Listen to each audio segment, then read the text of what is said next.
Hello, folks. Hello, everyone. Hello, hello. I think Carl is demonstrating that the weather is fairly nice in Vegas right now. It's his favorite spot out there, huh? That's your meet. Is that your office, Carl? This is my office now. That's awesome. That's the way to do it, Carl. But we get thunderstorms this time of year, right at the end of July, and it brings down the temperature nicely. We have a severe thunderstorm watch in our area. Beautiful skies outside, but apparently we're supposed to get hit pretty bad around 4 or 5. And you guys know how it is with our thunderstorms. It's not cooling down at all. It gives you a sauna feeling after. That's crazy. Yeah, we had one roll in last night about 8:30. It was really vicious. I kept hearing noises outside. Yeah, we had a few. Oh, it was right outside. Yeah, we had a few strong ones. I actually, a couple of weeks ago, I lost a few panels on my patio on the screen. One was like ripped apart in 5 pieces, so it was pretty wild. Wow. My wife's only comment last night was, "What about the cushions? Are we going to lose them over the fence?" Because it was crazy. Yeah. I actually brought ours in. It got so windy. That's smart.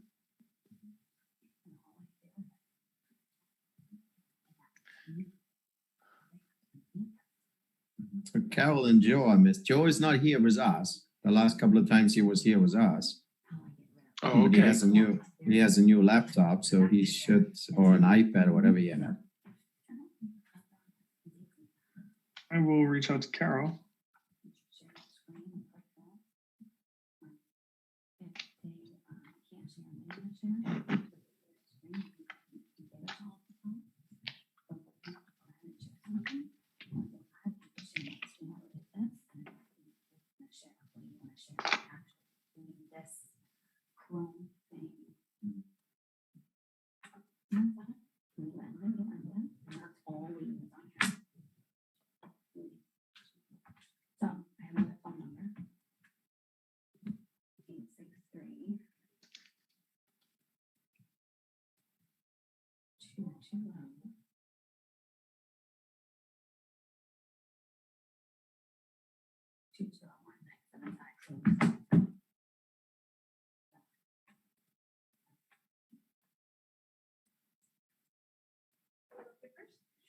Yeah, we should probably start identifying the people. And we've actually already started on our end, so I've been looking them up through Dwelling Live.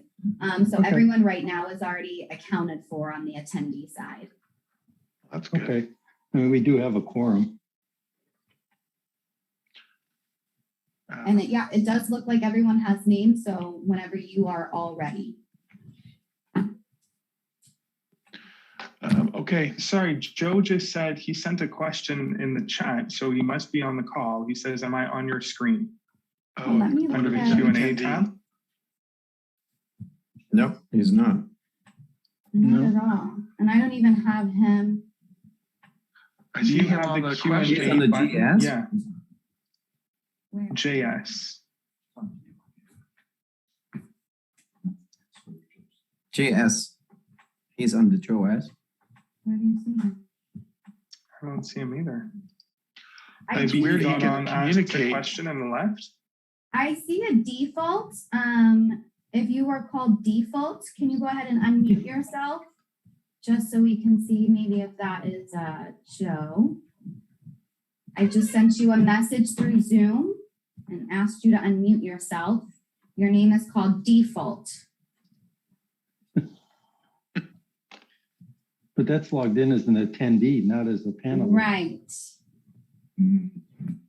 Still need to know who it is, though. Yeah. Again, if you are listed as default, I just sent you an ask to unmute yourself from my end. So you should have heard that on your end.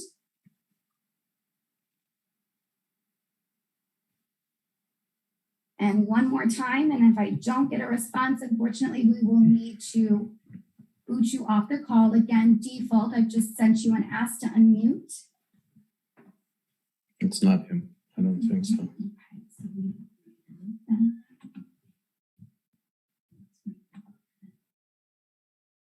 I'm wondering if it had to do with Joe's old email versus his new email, but either way, he should have been able to log into Zoom. Yeah, Because because the of the link. email, yeah. And if I see, if he submitted a question, we should also be able to see it there. Yeah, that was strange because we could see him in the chat box. Yeah, very strange. Unless said he in- somehow got disconnected from the call after he wrote his question. That could be. All right, do we want to go ahead and get started? Are we comfortable with the attendees so far, knowing who they are? And Yeah. hopefully Jesse is Carol calling and- Joe. Okay, well then So we maybe can we'll start. just get some of these preliminary matters addressed. So we'll call the meeting to order for the Regal Palms Owners Association Board of Directors meeting. My name is Glenn Stockton. I'm the president of the board. We'll go ahead and we'll do roll call. And so far, we have Carl Harden. Are you here? Yes. And Ben Kennedy. I'm here. Okay, and then myself is here. Carol Dawkins does not appear to be here yet.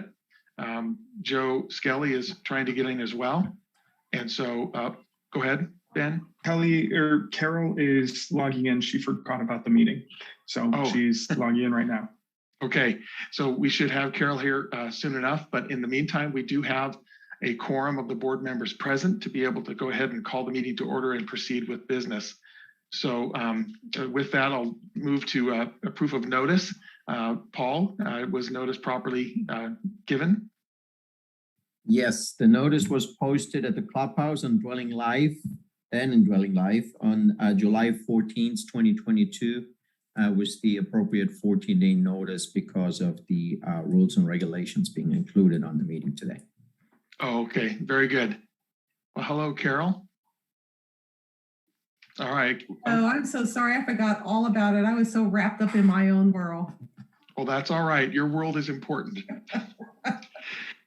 So we have 4 out of 5 at this point. We were just going past proof of notice and on to approval of prior board minutes. We have, board minutes from 6/3/2022 and 6/24/2022. Has everyone had an opportunity on the board to review those minutes? If so, do we have any comments on those minutes, or do we want to propose approving them as written? Yeah, the June minutes were very detailed, which is a good thing, I guess. Yeah, I had no questions or concerns with them. Okay, in that case, do I have a motion to approve the minutes as presented? I make a I'll motion. present the motion. Okay, ahead. Okay, Go for it, Carol. make a motion that we approve the minutes of the June 2022 minutes as provided. all right, both sets of minutes. Thank you, Carol. Do I have a second? I'll second. All right, and all in favor? Aye. Aye. Aye. Okay.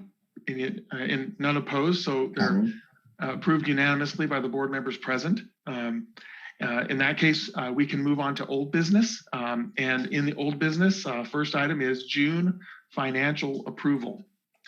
So Paul, do you want to take over reviewing Sure. the financials for June?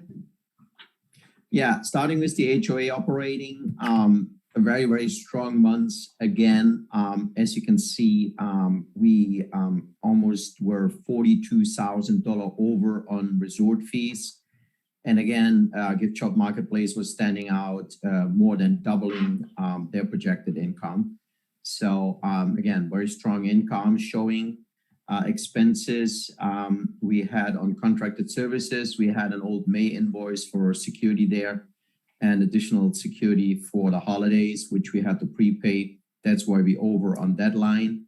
Maintenance expenses well controlled.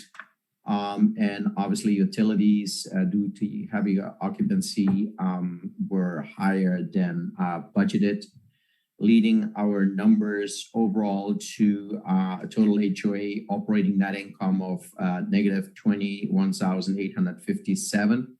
for the months.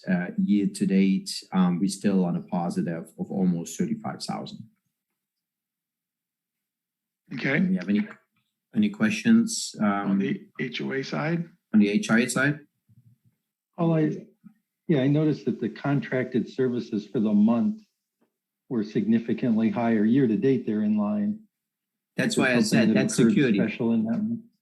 That was the That's all comment I security. made call about security. There was a May invoice in there, and we had to prepay for additional 4th of July security, which we always have for the holiday. Okay. All right, very good. Okay. Other items on the budget? Since this is the month of June. If there's no other questions, then do we want to open it up to owners, or should we get through let me the do club? Club first, yeah. Okay. Good. On the club financials, obviously, the income is all a given, so we're looking good there. Expenses well controlled throughout. Just IT services, since the question came up last time, we had to replace a computer at the front desk. So that's why that was over in that area. But throughout, you see access control was higher for the months, but year to date, we are low.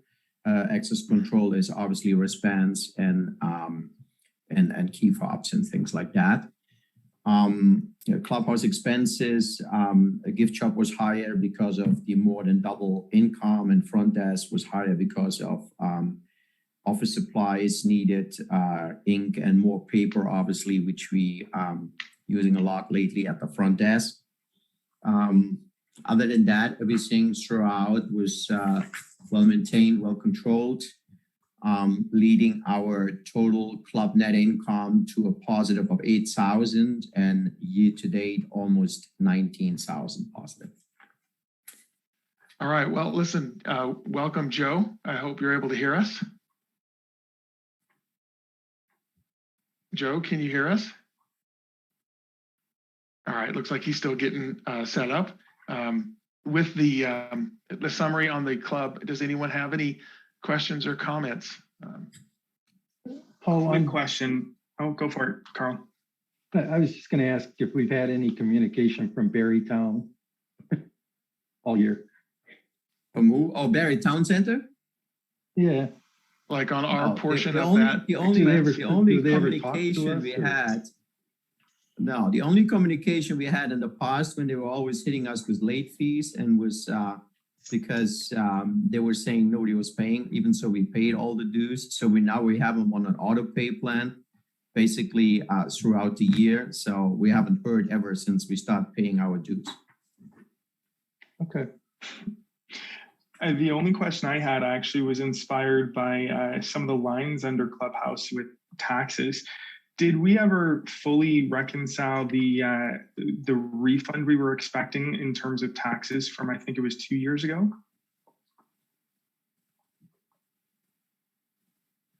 If you remember, we were waiting on a partial refund, or anyone else on the board, if you remember, where we had overpaid and it was waiting for some of it to be brought back to us. Oh, that was from 2018. Yeah, that was from 2018. Yeah, that came back like in 2019. Yeah. Okay. That was the moment. Of it, That right? was where our new auditors went back to them, and we got the monies back in 2019. Okay. All right. Sorry, it just hit me when I was looking at taxes. It feels like 2 years ago, but the pandemic has been a full 2 years, so it's been like 4 years. Yeah. Yep, we've been in a COVID fog, so we're emerging despite the thunderstorms. So any other comments about the club budget before we open it up to owners? Just a question on retreat. So June was 14. Is that the regular monthly that we have at least that going forward every month now? Or is that maybe 2 months? Just curious if that's. Yeah, how many units does that represent?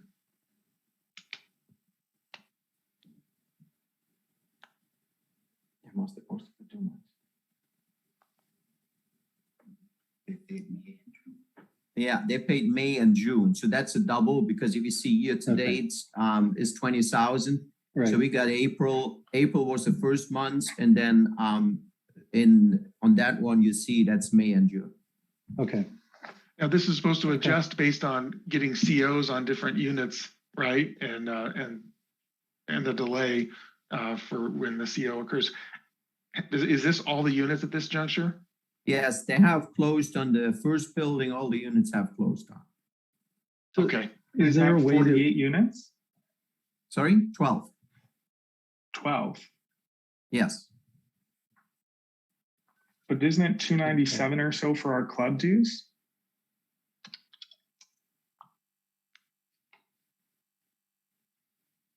Because 14,000 is, if there's only 12 units, that's a lot more than 2 months of dues from them.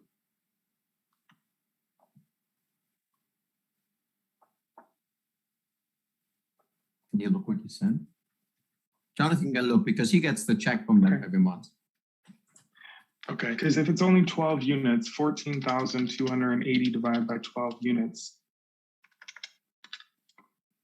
it's like 23 units. that's $1,190. So unless they were prepaying us for a chunk of months, like a quarter or something like that. Yeah, Jonathan is checking on the checks, Sure. because when he Okay. sends the checks into accounting, he looks at that. Well, Okay. 12 units would be 30, almost 3,600. 297 times 12, 3,564. So it looks like it's close to 24 units. It's because they paid 14,000. Okay. Well, but that's actually 4 times, if there's only 12 units, that's equivalent to 4 months. So it must be more than 12 units. Okay, so you'll look into that and get back to us? Yeah, we can they're make sure we looking into understand that. the We're just numbers. getting the documentation now. Okay. We just take the checks and send them out. You just say thank you for the money. All right, well, we'll look forward to getting that cleared up in a little bit. In the meantime, are there any other questions from board members before we open it up to the attendees? Do we normally go through the balance sheet first if there's anything on there, or do we not even do that until? Yeah, we can go over the balance sheet as well then to say that we've gone over all the financials as a board before we've opened it up to the owners. And then we wait for 36. So just Ben, just clarified, the club dues per unit are $315.63 times 12 units is 3,787. So what you see as we had prorated them the first month. So what you see is they posted it for accounting. Our accounting team posted it for a couple of months. So what you see there is 3,700. It's roughly 3.5 months what they had paid us in that month. And our actuals are 20,000 for the year. Yeah. From them. And none of One that is month was prepaid. prorated because it was only a half a month, and we had to go by the closing dates. So some of these units closed obviously earlier, some later. So and that's why the numbers are uneven. But currently, every month we're gonna get 3,700. 87 for the 12. Okay, units. so they only have 12 units closed. We only have 12 Correct. units in our system that we're doing any kind of Yes. resolution check-ins for. Okay. And the invoices we send, we always have until there's more units closed. We always say 36 uncompleted units, fees are waived. Obviously, we cannot charge them anything, but our invoices look always based on the 48 units which they're supposed to have. And then we charge them for the ones which have closed. After 6 months, we charge them, and then the other ones are still waived until completed and closed. Okay. Are there any that are completed that are in that 6 month period right now? No, just 12? It's only one building done. The rest is still sitting in the frame there. Good. Well, let's go over the balance sheets then, before we turn it over to the attendees.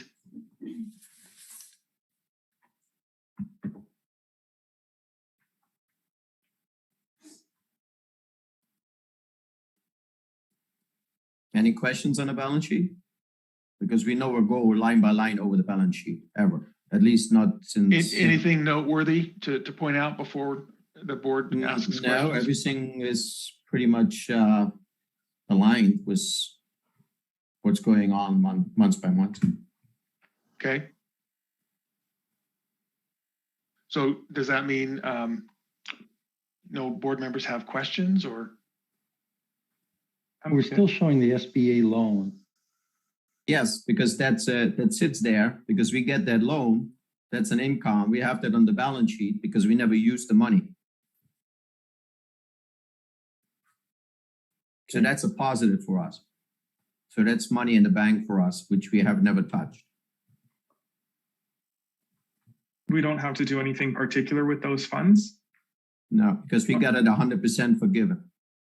So if it's forgiven, shouldn't the liability be removed? I mean, you have to declare it as income at some point and eliminate the liability. Yeah, if it's been forgiven.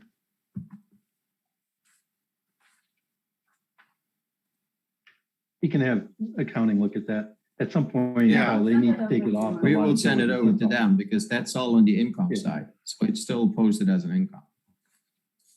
All right, As yeah. a fund, which we have, a positive fund. Yeah, we should figure Well, out. yeah, but it's also listed as a liability. Says we still owe it and it's been forgiven. Yeah. Yeah. So we We'll send really it don't to know. accounting, and we'll get you a response by the weekend. All right. So we'll get that addressed. Otherwise, any other questions on the balance sheets before we move to attendees? I don't have any. No questions. Okay. Hopefully Joe gets in at some point so we can hear from him. But why don't we go ahead and turn it over to attendees then? Jesse, if we have any. Okay, if you want to go ahead and raise your hands, again, that's going to be that hand raise signal. I also think it's *6 or *9, but let me confirm. If you're on a phone, but again, those that are on the computers, please use your hand raise. And there was a comment about chat possibly being disabled. I don't know how that works. I'm not sure what's going on with that with the Zoom. I don't know if it's something that they're having an issue with, but we do have ability with the Q&A that a lot of you have found. So you have that Q&A section. If you had any questions and you wanted to type them out, feel free. I do have a hand from Mr. Kimball. Mr. Okay. Kimball, you can go ahead and unmute yourself. Hi, Jesse, it's Bob. You are having an issue with your Zoom. I've tried to sign in. At first it was there and I couldn't get my phone up and going. As soon as I did, it kicked me out and said the moderator has kicked me out of the Zoom meeting. Is there any way of adding me back in? I've tried it 4 or 5 times. Mr. Kimball, it was probably, you were showing up originally as default, so we kept trying to ask for whoever was like showing up as that name, just so we knew their name. And it like there was no response. So that's probably why you were booted at first, but I did see your phone number pop up at the start of the meeting and was able to add your name. Okay, all right, so if I go back into Zoom, it will allow me to see what's going on because I can hear much better on the computer than I can over this phone. Yeah. It says my webinar has expired. Yeah. When I go to Zoom, it says if I see if it comes up as default again, I'll go ahead and change your name over, okay? Well, there is no default. It tells me the webinar has expired. I'm just going to copy the number again. Copy. Put it in. Paste. Join. Maybe it is going to let me. Open link.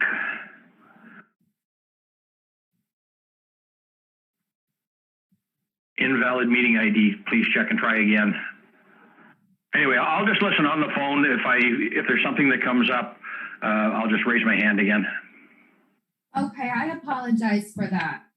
No trouble. Thanks. Okay, Any other questions about the financials?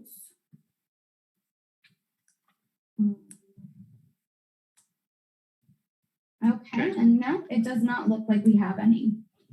okay. In that case, shall we go to June or July delinquency accounts? Mr. Jonathan right here. Good afternoon, everyone. At the start of the month of July, delinquencies were at an 8.5%, including the units on lien. Without those units on lien, we were at a 7.4%. Currently, delinquencies, including the liens, are at a 2.3%, and without the liens, we're down to a 1.1. A total of 7 units are currently on lien with Larson's office. 3 homes are on our age list and 0 currently on our 90-day list. The total for the month in-house and offices collected so far is $27,490.51. Are there any questions or doubts regarding the July delinquencies? No, it's great that we have nobody in the 90-day. Yeah. Yeah. So all I heard was we don't have to read a resolution. That's right. Yeah, okay. I do have 3 homes that are on our age list that I do have to unfortunately read off, if you guys don't mind. This is for 8. shut off for over 90? Yes, sir. Oh, okay. I stand corrected. All right, guys. So we're at section 720.305, 3 and 4. Florida statutes authorizes the board of directors to suspend a member's voting rights and suspend their rights to use the common amenities and facilities of the association if the owner is more than 90 days delinquent in the payment of any monetary obligation owed to the association. Now, therefore, it is hereby resolved by the board of directors of the Regal Palms Owners Association, Inc., at a duly called meeting of the board of directors held on the 28th day of July of 2022 as follows.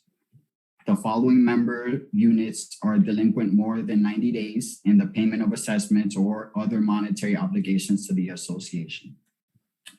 They are Cambria 215, Bergamo 114, and Calabria 2153. Effective immediately. I'm sorry, go ahead.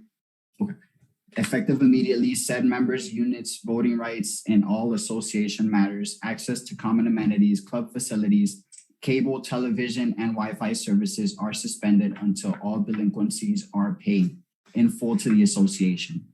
These suspensions shall extend to the members, guests, and invitees to the property. Members' mail service at the club front desk will be suspended after notice, providing an opportunity for members to make other arrangements for mail delivery. The association's property manager is hereby authorized to notify these members of these suspensions pursuant to Chapter 720.305 Florida statutes. The letter will include notice that mail service at the club front desk will be suspended after 15 days. This resolution will be adopted by a majority vote of the board of directors, Regal Palms Owners Association, Inc., on the date as set forth above. All right, thank you. Before we take a poll on first and then second and voting on that, I see Joe Skelly listed in the attendees. Are we able to unmute him? Yes, I can. Good catch. Can also Yeah, upgrade him to a panelist. Yeah, I just sent a link over, Joe. You'll have to accept the link at the top of your screen. I can also just move you. Joe, can you hear us? No, he's now at the top of the attendee list. Joe, I sent you a text message also if you wanted to come down to the clubhouse. In the meantime, can you unmute him? I can't physically unmute him. I've already given him access to unmute himself, but it does look like he's unmuted. Oh, okay, I'm seeing him here. All right, I don't hear, well, why don't we go ahead and proceed then? Does anyone want to go ahead and make that motion as outlined? I'll make that I'll motion make to the motion. outline the proposal. All right, Ben. I'll give it to Carl and the second. I'll All right, second. all right, very good. All in favor? Aye. Aye. Any opposed? No, there are none. So the resolution passes. Thank you very much for reviewing that. And was that Joe I saw walking in? There he is. Okay. Yes. Yeah. All right, very good. So So you can that, hear him now too. Yes. all right, People well, can hear me. so we just got done with July delinquent accounts and approved the resolution on 3 properties. So now we're going to move on to the next item of business, which is loose trash addendum board approval. That presupposes Yes. that it'll be approved, but it's up for discussion. I'm glad that we have all 5 of us here. You do want to give us just kind of brief history of what brings us to this juncture and what is unfinished, if anything, and or do we need to discuss at this point? During the June 24th meeting, which the majority of the meeting was about trash, the loose trash situation at the resort, guest services was asked to go to Lee Patchett's company to ask for an addendum if the HOA would be willing to pay for the loose trash pickup and obviously the tipping of the cans which have loose trash in the community. So we had gotten that addendum. It was sent to the board for review and for approval, but we did not get unanimous approval, and that's why we had to put it on the agenda to be reviewed and eventually approved or not approved. And then one other part to the story would be prior to the addendum being requested, there was a notification sent to owners on Dwelling Live on June 9th about an alternate arrangement for individual owners if they were having problem with trash, that they could request services directly from guest services and pay for those at either $15 for loose trash tipping service, $25 loose trash bin tipping and cleaning.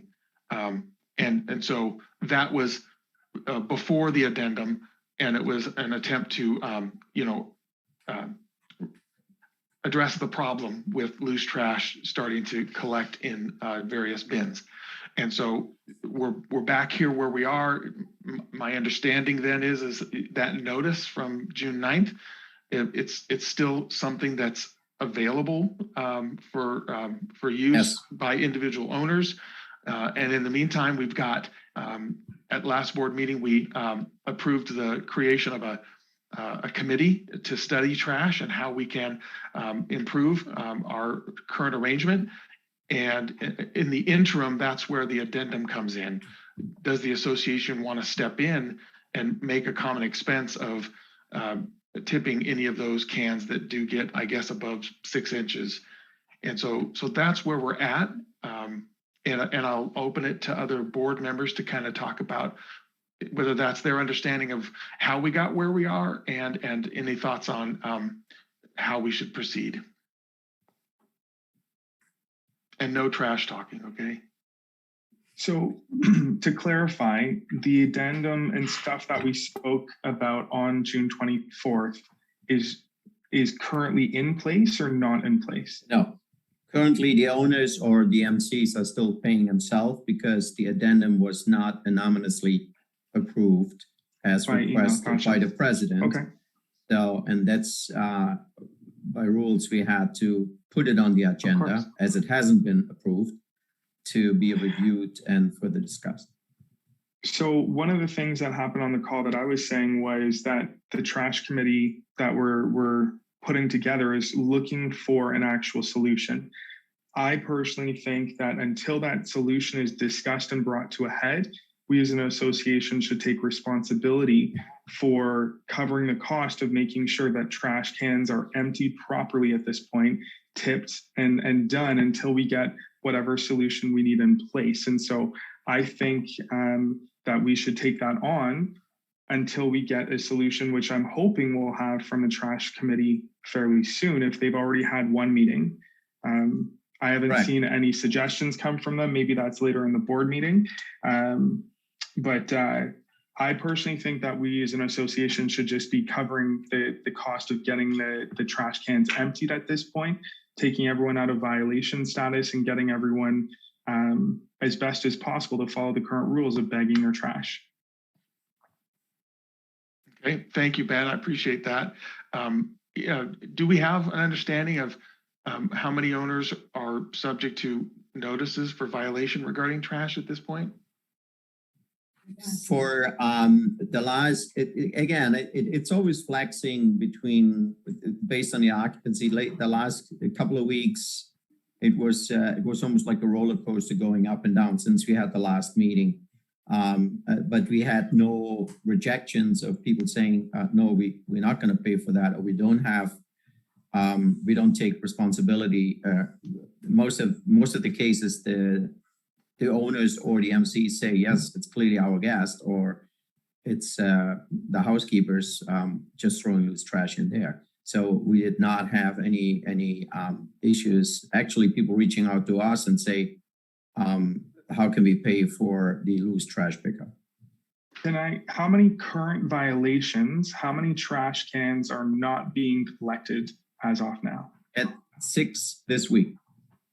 Not this week, in total. How many do we have that are not receiving service right now? That's my question. No, everybody's getting service. No, everybody's getting service. They get the bags picked up.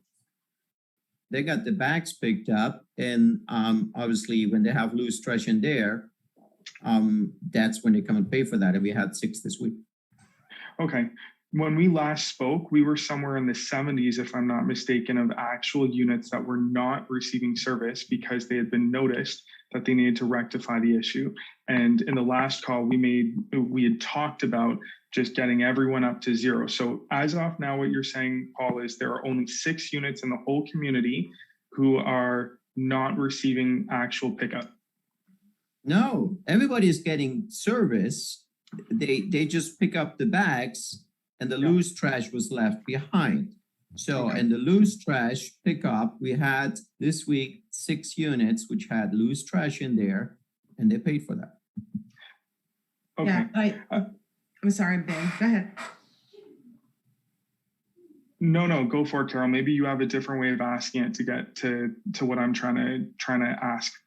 Yeah, I think that if I'm hearing you correctly, Ben, and please correct me if I'm misstating, but there's 6 this week that's been identified. Are there additional cans that have not been serviced? I understand their service with the bags being taken out, but are there cans that have the bags taken out, but they still have loose trash that have not been not reported to us?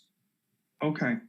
That's a huge difference from a month ago, like a huge difference, because a month ago it was over 70 units at the time that weren't able to be picked up, even though you only had, I think, 12 that week, because there were a lot of owners that that hadn't done whatever. So at this point, all of those people are up to date and all of those people have paid their bill? Yeah, so far. Okay. Again, the loose trash is picked up only, and if it stays like that, if it's not taken care of, or if they're not going to come and pay for that, then obviously Ballet Trash will address it with us. Gotcha. So I what I think we're I'm just in hearing, a different position a month later, because a month ago that was not the case. so is the 6 versus the 70 still talking about the same thing?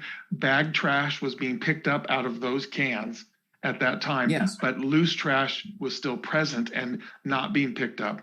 And yes, since the 70, it sounds like everybody's been taking advantage of the additional services being offered, because only 6 of them this last week had loose trash. And you're saying that all of them did arrange with the trash valet service provider to clean out their bins.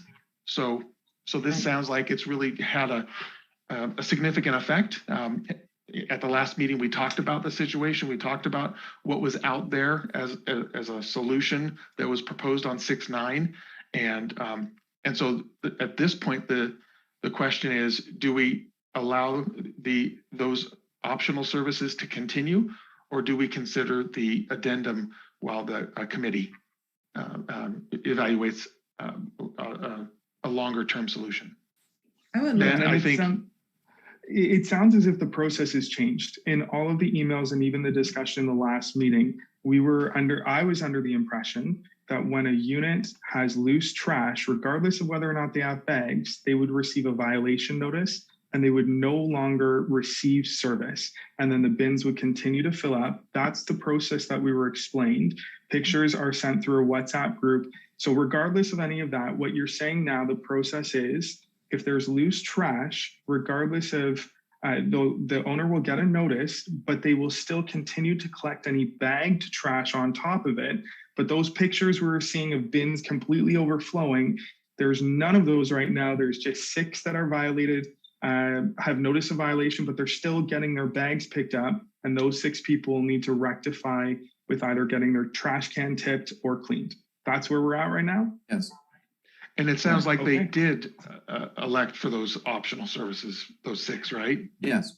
Okay. I think in our last meeting, it was partially because what we discussed verbally on the meeting was that the HOA would cover that cost. Because I remember we said that we needed to get a motion to do so, but we had agreed we would do so. And I've had 1 or 2 owners reach out to me to say, why did this end up on my bill? Because the HOA had said they would be paying for it. So Paul, you're saying that owners have paid it without complaints, which is good, or management companies. All right, so is Yeah. there further discussion by the board before we open it up to the attendees? Because this might include folks that maybe have a different perspective on the ground with their units. So is there anything else that we'd like to discuss, or should we open it up to the attendees? I think we open it up.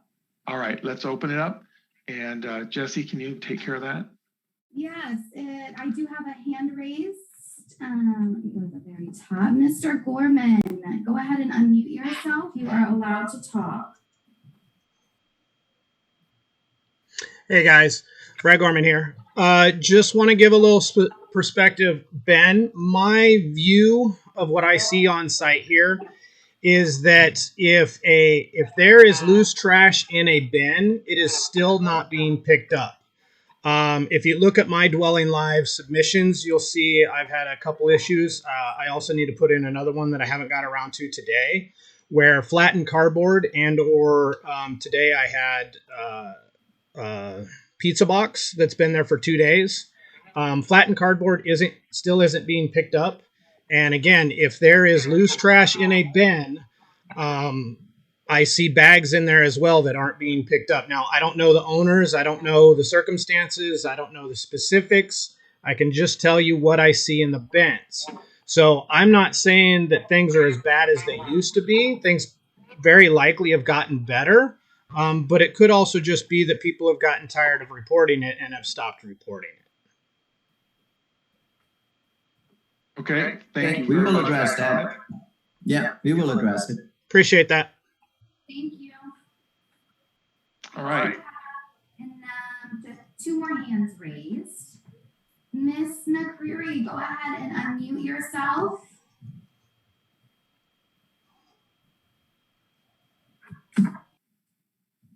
And that is with using *6. Hit *6 on your phone. Go ahead and unmute yourself.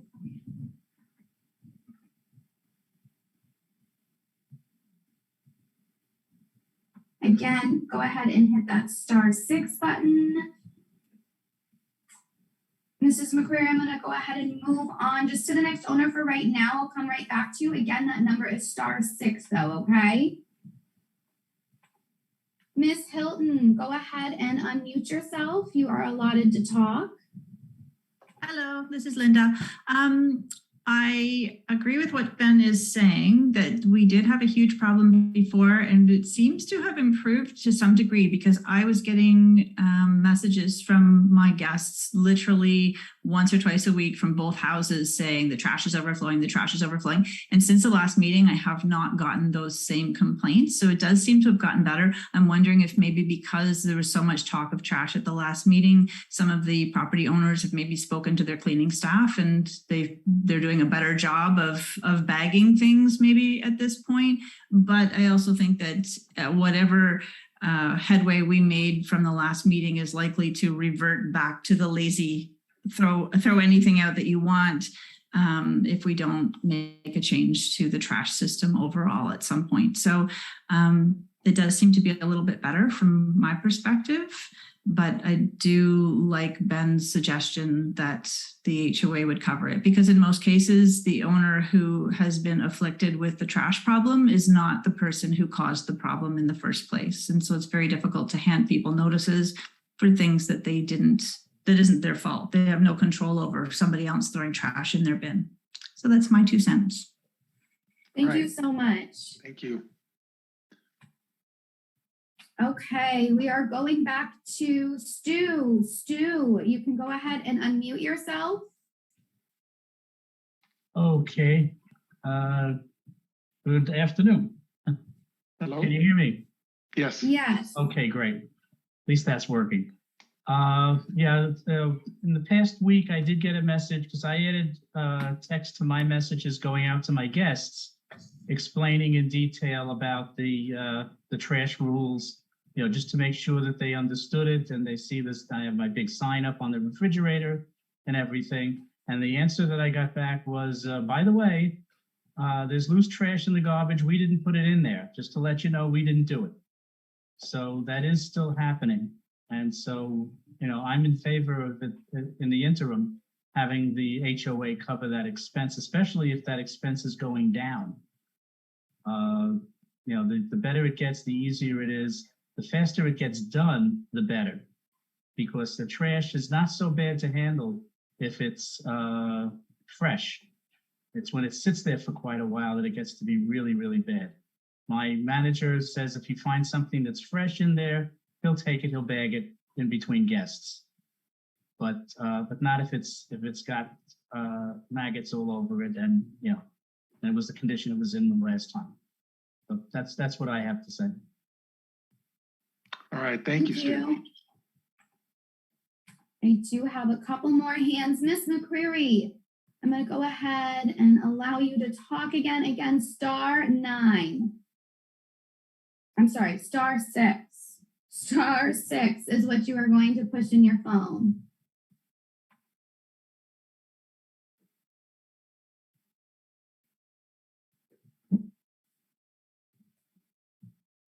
Ms. McCree, again, one more time, just *6. If not, you can always shoot me an email or a message and let me know if you are having issues, okay? Yeah, I don't think she's able to. So. I have one more hand. Frank, you are allotted to talk. Go ahead and unmute yourself. Hey guys, quick question. You're saying that the HOA will cover it. Do you mean that we're going to rewrite the contract with our current vendor and incorporate it into all the homes? Are these being separated for renters only? How are they incorporating this if the HOA picks it up? Can I comment? Sure. I believe from the last call, what we had been saying was that we would be having this done, the work done of emptying the trash to get them out of violation, and that the HOA would be paying that bill. And so from my understanding, it was just an ad hoc, like it was a once-off thing, get everything caught up to date. Our anticipation was that we would have a solution in place from the trash committee to discuss on this call or on an upcoming call shortly. And it was just an interim solution to make sure everyone was at zero and that we could help make sure this was rectified. So if everyone is already paid, which I assume is through their dues, either by credit card over the phone or something else, I guess my question would be how many units since that last call would have paid? And if it was June 24th when we had our meeting and we're now in July, we're looking at maybe 70-ish units. And if it was, I think, $8 a piece, because that was the one thing we were talking about is we weren't going to pay as an HOA $15 a unit to get this fixed. And I believe the back and forth was sitting around $8, that the HOA would cover that $8 for all of those units to get us clean.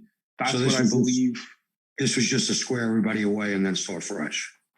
Yes, Okay, that was got what it. we had discussed on the call. Okay, I appreciate it. Thanks, guys. Because we're not looking for an invitation for everyone to just start, hey, we don't have to bag trash. We weren't communicating that. We were just saying we wanted to get all the violations caught up so that people could move forward until we have a better solution on how to handle trash in the community.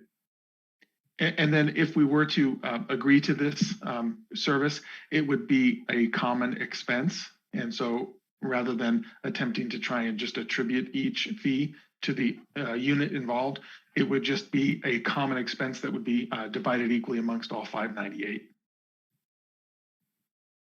It does look All right. like I have another hand raised, and I do have one comment. Mr. Gorman said, could this be something that the amenities fee would cover? I don't think residents are being affected, but I could be wrong. And then I do have another hand, Mr. Tree. Keith, go ahead and unmute yourself. Hi. Going back to what Ben was saying, I think when it was 60 or 70 cans, then I think that's really when the problem wasn't being addressed. So we just sat with festering cans, and our homes, I was actually rebagging it myself so that it could be cleared away. When we bought the bins being manually emptied, the loose trash. Can I ask a question? Who does that? Is it the trash guy or is it guest services? It's a mix. If you want to have it sanitized, then it's guest services. So if you want to have it tipped and sanitized, if it's just tipped off the loose trash, then it's valet trash. Okay. So he's already getting paid to empty the bin. He gets paid to empty 598 bins a month. So why would he get paid again? And I guess when they weren't being emptied, he was still getting paid 598 bins a month. Well, I think that's the distinction Paul was trying to make about the emptying of the bins is to remove all the bag trash. So as long as there's any bag trash in there, it's going to get removed. And it's just the loose trash that wouldn't get removed. So but that distinction though, oh, sorry, Glenn. I'm so sorry, my internet cuts out, so I did not mean to interrupt. I apologize. That distinction though is what's happened on this call today. That distinction wasn't there a month ago, because what it was in the process is that unit stopped receiving service until the violation was corrected and then verified for the valet service to continue picking up from that home. That was the process I understood on our last call.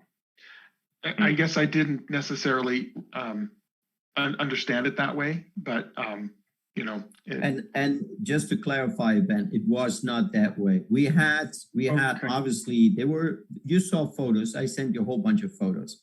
What it was is if there were bag trash on the bottom of a can, and it was like the whole trash can filled up with loose trash on top of it, that's where the cases were where they didn't pick up the bag trash. But other than that, they always picked up the bag trash. And essentially, you're saying it's because basically those ones, it didn't appear there was any bags in there. It was just all loose trash. So there was nothing to pick up. Correct. So okay. Maybe it was a misunderstanding and not clarified. Correct.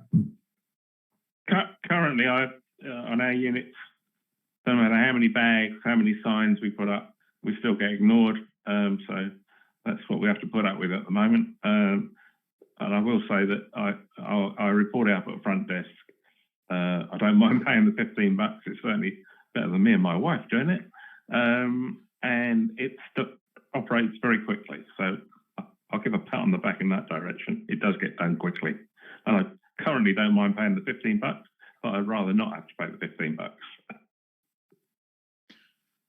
Well, and then that's where the committee feels the pressure, come up with a solution that will improve the situation and that we can deploy as quickly as possible.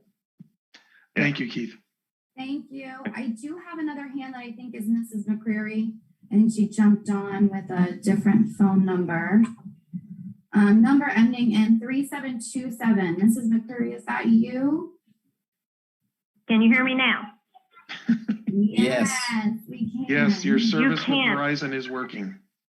No, we oh can't. my gosh. We hear you. Okay. Okay, good. I hung the other phone up.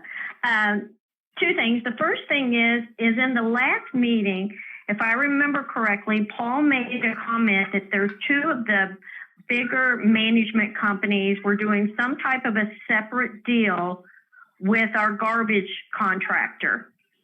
And there was kind of a little bit of that doesn't sound like a good idea.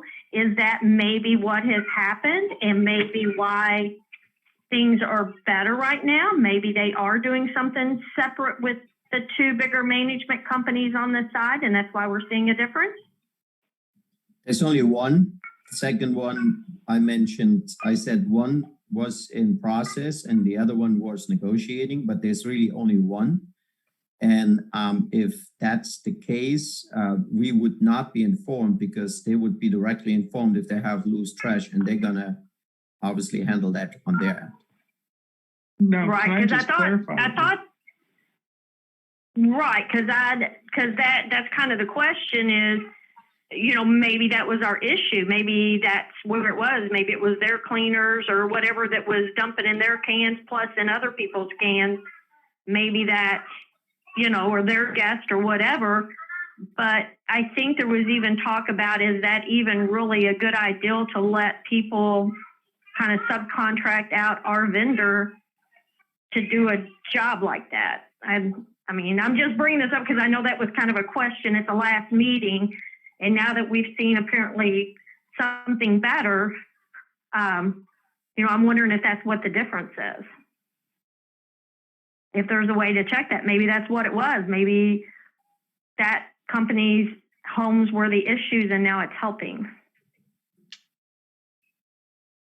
Speaking about McCreary's request, yeah, Pam, speaking to what you're saying, my concern was that if we have any of our management companies dealing directly with a vendor for the HOA who are being employed by the HOA, I think that there could be a probable problem there. If they're being paid for trash pickup of 598 homes for X hours per week, and then a management company is saying, I'd like a separate agreement to get additional services from you during that same time, that could cause a lot of issues. For example, hey, landscaper, I'd like to hire you on the side to also give me better service on my shrubs or anything else. It highlights a potential issue, I think, if we're allowing separate management companies in the resort to deal directly and come up with a paid solution with one of our vendors over a scope of work that comes under our HOA's purview. That's, okay. I think, the question. Okay, and then I have one other question, which I think this pertains to litter and garbage as well, because Brad Gorman did bring up about a service request.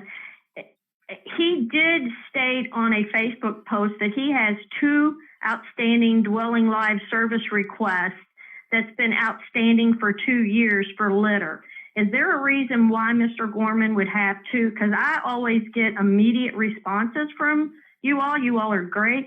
Is there a reason why he has 2, or why he would say he has 2 outstanding dwelling live service requests for 2 years? There is one thing I would, you all letting, yeah. I would chime in first to just say, look, we're really not here on the call today as a board to talk about individual owners.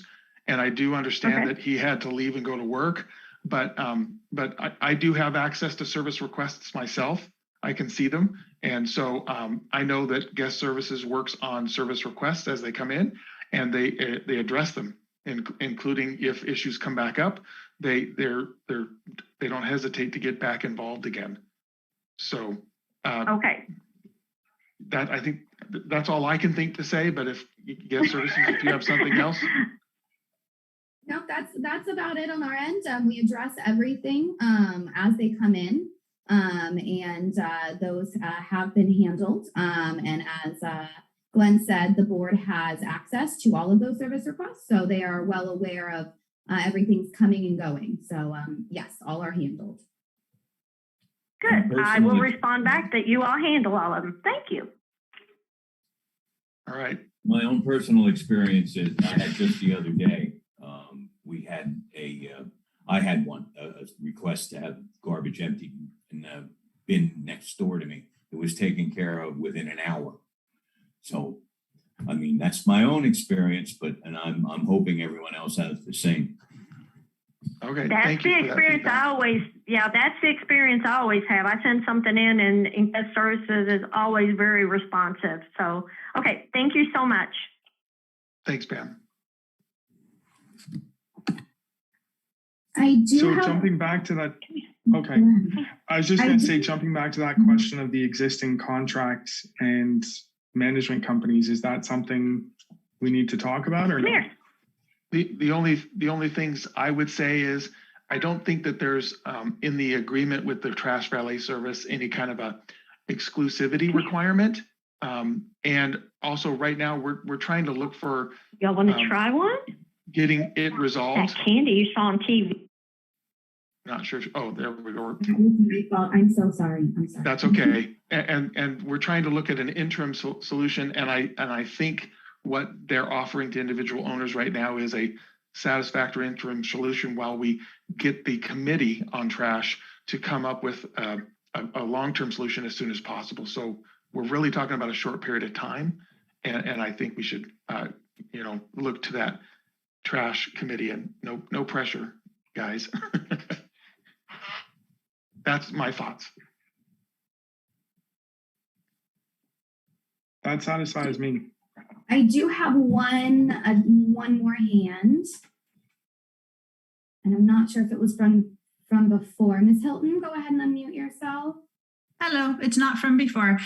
This is Linda Hilton, and I am part of the trash committee. And I keep hearing people saying, well, the trash committee. So I think I should probably say something for the trash committee. We are working. We are trying to find a solution. Paul has been really helpful. Paul has already spoken. He had numbers from Polk County. So the cost of having Polk County, the downside with Polk County is they can only do once a week. So they cannot do twice a week, which is what we would like them to do. As a committee, we all agreed that we do require a tipping service. We have to have something where the trash is completely taken away. We cannot have something where the trash is selectively taken away, where they say, I'll take this trash, but not that trash. We're just not the kind of community that can really have that type of service. And I think that's where we have the problem right now. So we all as a committee agreed that we do need something where tipping is involved, which unfortunately does leave us with very few options. We have Polk County, Republic, and possibly Waste Management, although I spoke with Waste Management just yesterday or the day before, I'm not sure. And a very nice lady said that there's strange rules in Polk County where they're only allowed to do certain areas, and then other companies are allowed to do other areas. So from a residential standpoint, she says that Waste Management is not allowed to do our part of Polk County. But Paul pointed out that we shouldn't be considered residential. We should be considered commercial, and they are allowed to do commercial. So I'll go back to her and see if there's a way that we can finagle a quote out of them to be considered a commercial entity and not residential. Paul is awaiting a quote from Republic. He spoke with them last Friday, so hopefully they'll have a proposal to us sometime soon. So we're looking at options, but we really only have those three. I did think that it's possible that we could have a hybrid option. So if it becomes clear that Polk County is less expensive than, say, Republic or Waste Management, then maybe we get Polk County to do the once a week that they're willing to do, and we fill in that void with once a week from one of the other companies. So that way we've got two. It also puts us in a better position if ever there was something like a strike, or a failure in service. If we've got two different companies, then at least we have trash being picked up once a week and not at all.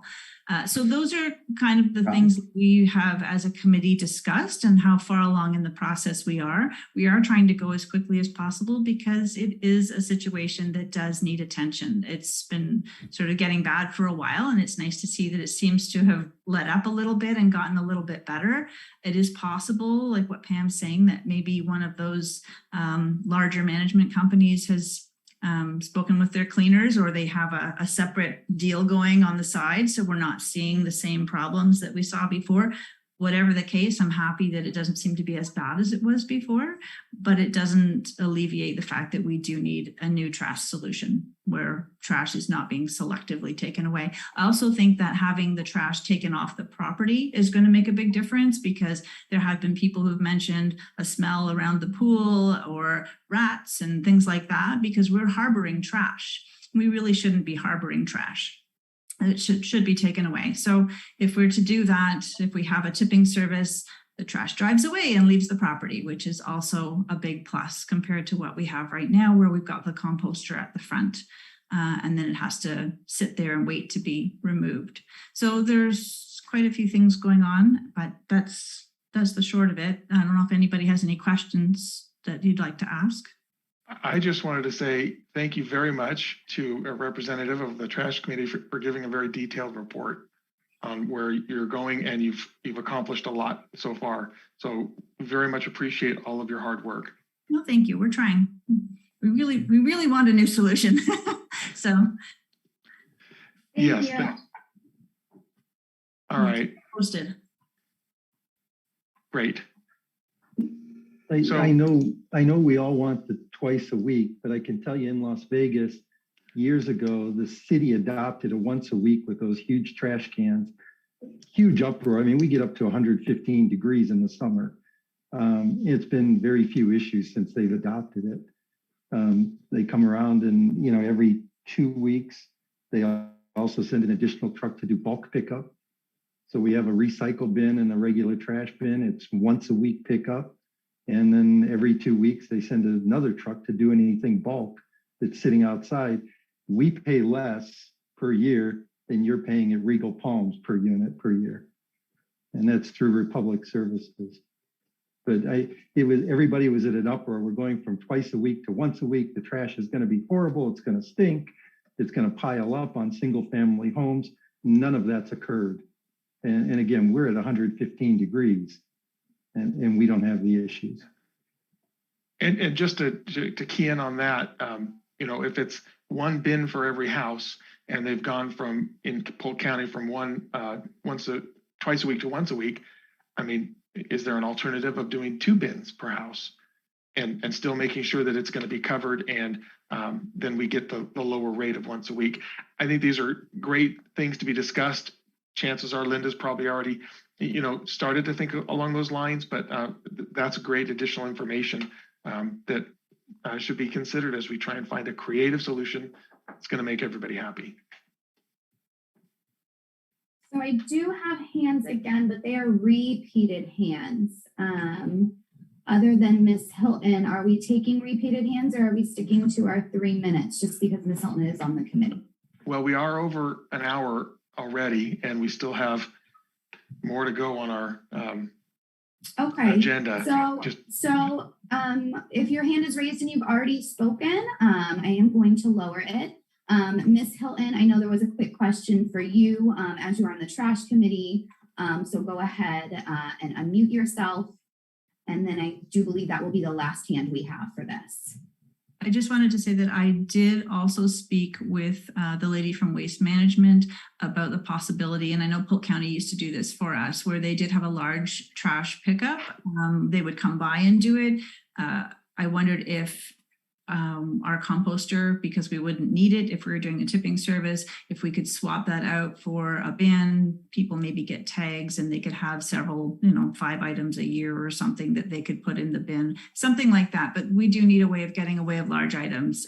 We don't have any way to dispose of them right now. So that is something that when I'm talking to people, I am asking if there's some way that we can resolve that as well, because I had a broken chair and it cost me $50 to get rid of it. I'm thinking $50 just to dispose of a chair is insane. I can buy a new chair for $50. Like now my chair is costing me $100 because I paid so much to get rid of it. So that's one thing that we did have in the past where we were able to get rid of large items, and we just don't have a way of doing that right now. So that is something that when I'm talking with the people about removal of trash, I'm not just asking about tipping cans. I am also asking about something that will resolve that part of the situation as well. But it is a really good point, Carl, that once a week is an option, and we could look into that if you think that that's that we're not going to run into trash being smelly, or with the heat in Florida, that was a concern.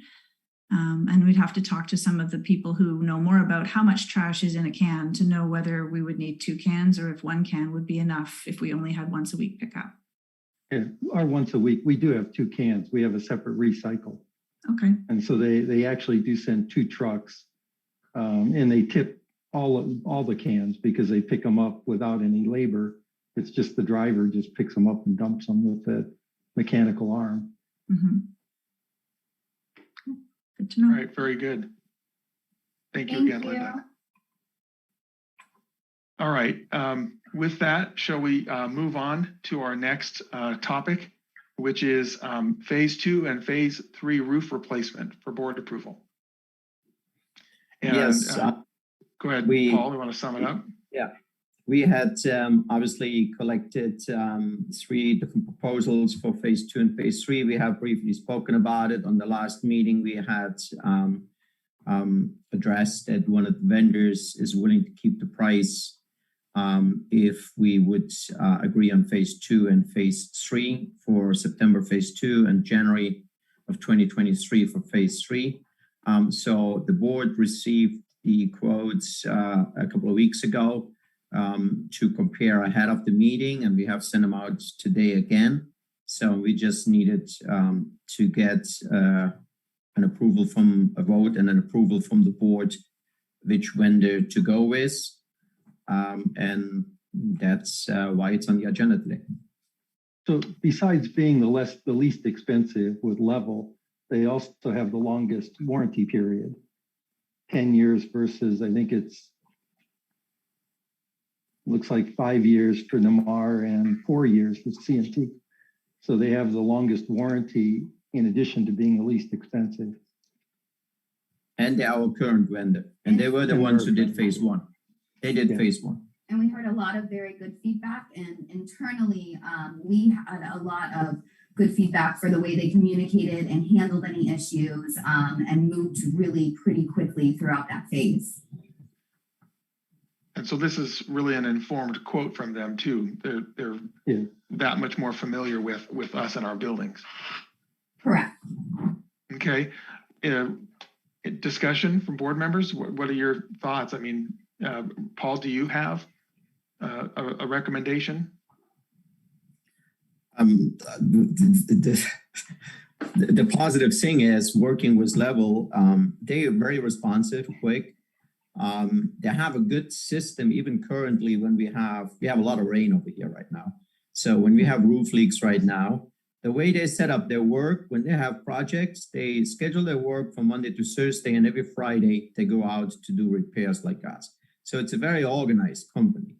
We had various owners watching them throughout phase 1 roof replacement, and they all had positive notes and positive comments that they work clean and they work quick and they were efficient. So that's what we can say. Level is all 3 companies are well established in the market, in the Central Florida market.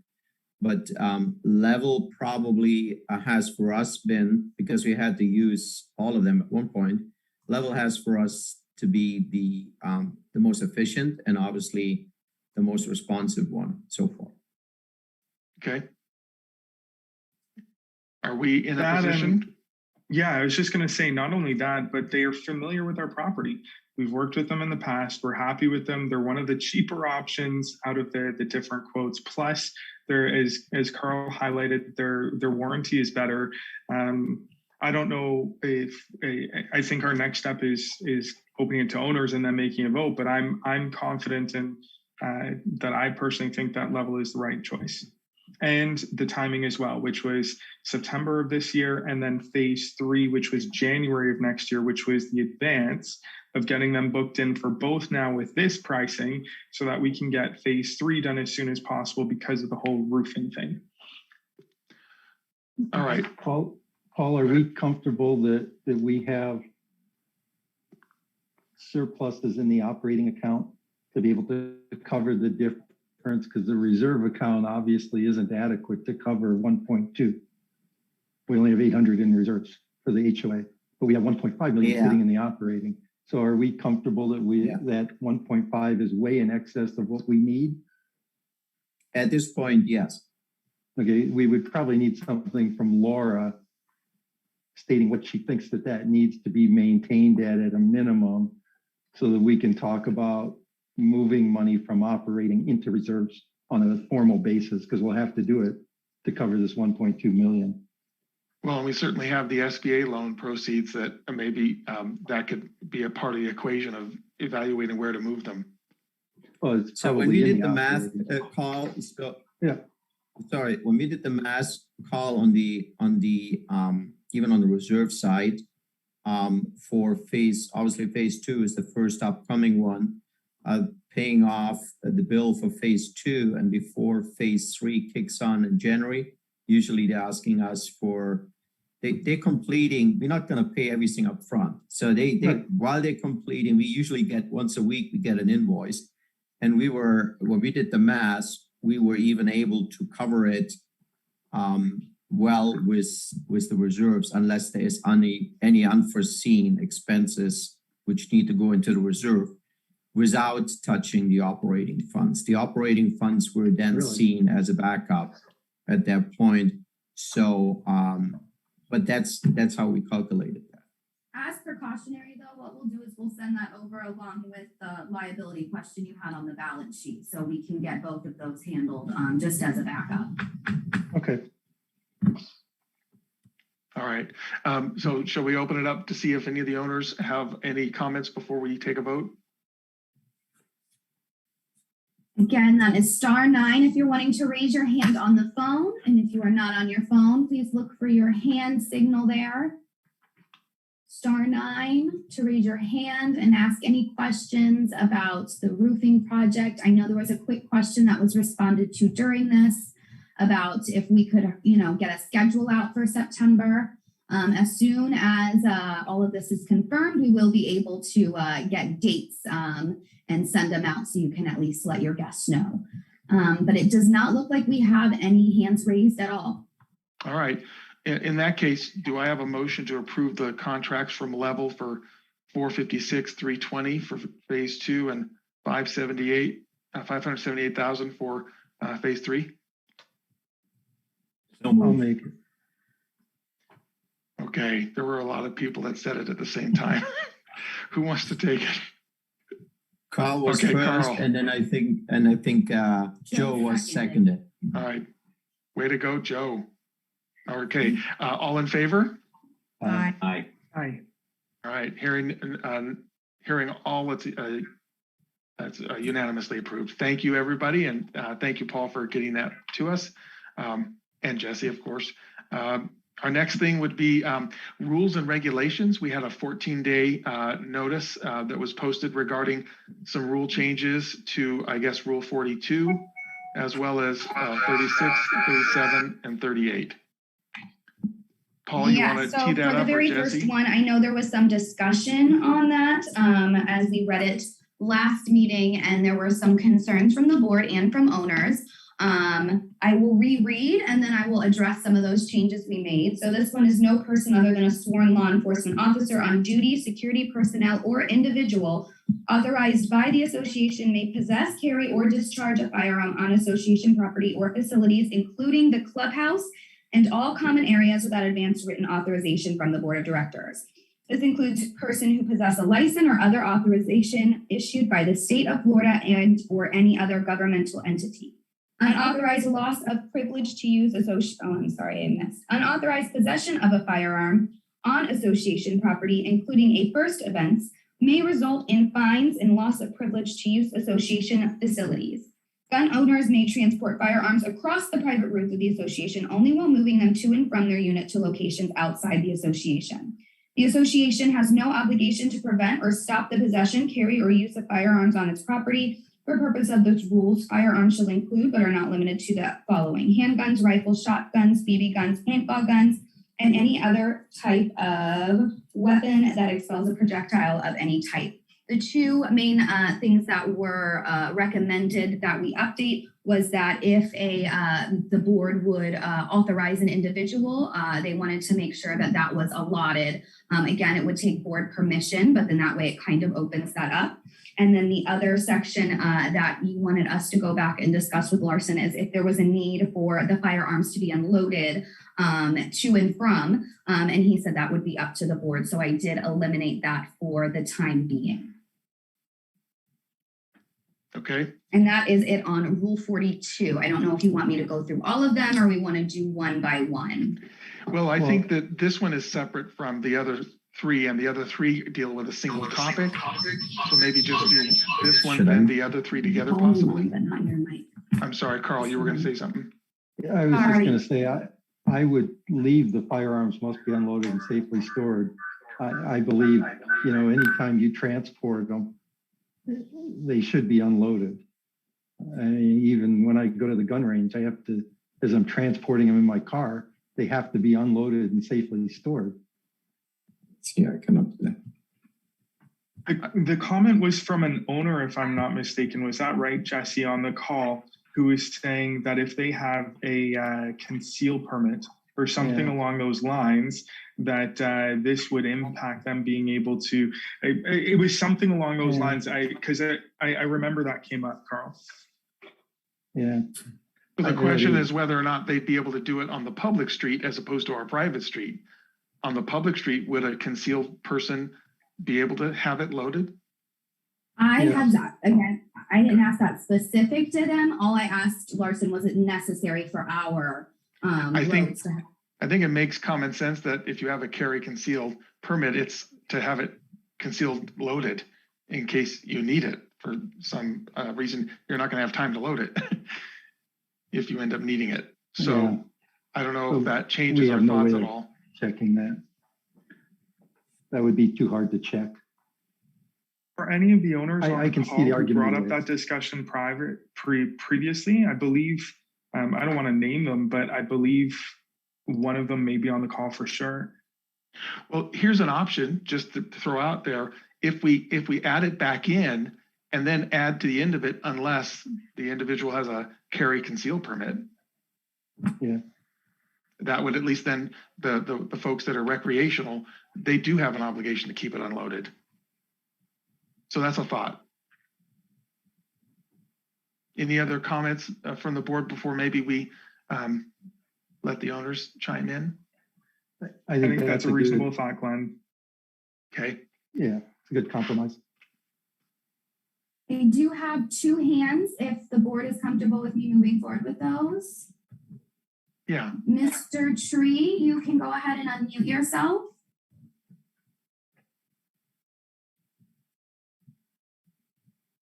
Hello. Oh, hey, Keith. Ben, I think the guy on last week, the question he raised was that even with, I think he got concealed carry, but his question was when he drove from his house through the development to the gate, did that mean he had to unload the weapon? I think that was his question, as I recall. Yeah, if we put the exception for the concealed carry, he would not have to.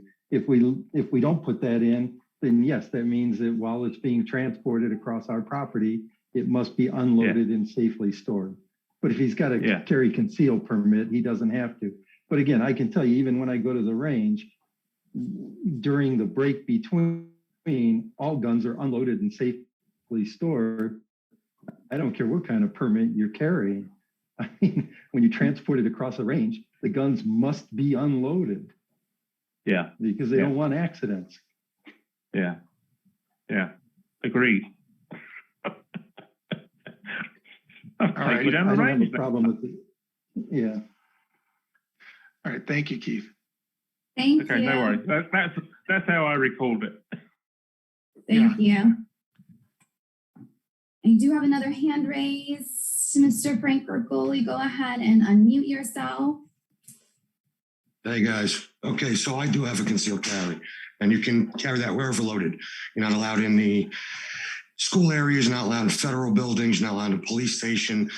You can't go into out of a jewelry store, but you are allowed to carry it loaded throughout the public streets and wherever else you're basically allowed to, which means that driving across our property, my gun sits in my car, fully loaded on a magnet. Wherever I drive, highways and everything else, that's Florida law. Florida law is trying to make open carry, which should be happening soon, but right now it's concealed carry. So your gun is always loaded. As far as going to a range, my gun is still loaded. I don't walk in with a loaded shotgun or a loaded rifle because they require them to be in a bag. But with my carry, it's on my side underneath my shirt, and it walks in loaded all the time right to the gun range. So that's Florida law. We don't have to unload it all. Very good. Thank you. You got it. Thank you. And then I do have one more hand left. Miss Linda Hilton, you can go ahead and unmute yourself. Hello, I'm just looking for clarity on what it is that you're debating over. Are you saying that you're debating whether somebody who has a concealed carry permit is allowed to leave their gun loaded while they're driving from their house to the gates of the property? Or are you saying that because they have a carry concealed permit, they can walk around anywhere in the resort with a loaded gun? Because those are two kind of different things. So I'm just wondering which. I mean, even if you have a concealed carry permit, there are places that you cannot have a weapon, like when you go to Disney, whether you have a permit or not, you can't have one. So there are still restrictions in place that individual places have that say, no, you can't. So what exactly is it that that you're debating? This sentence pertains only to transporting to your unit, to and from your unit. And so if you have the carry conceal, you don't have to unload it as you're carrying it from your car to the house. If you don't have one, then it should be unloaded and safely stored, is the way that it's been proposed that we amend the language.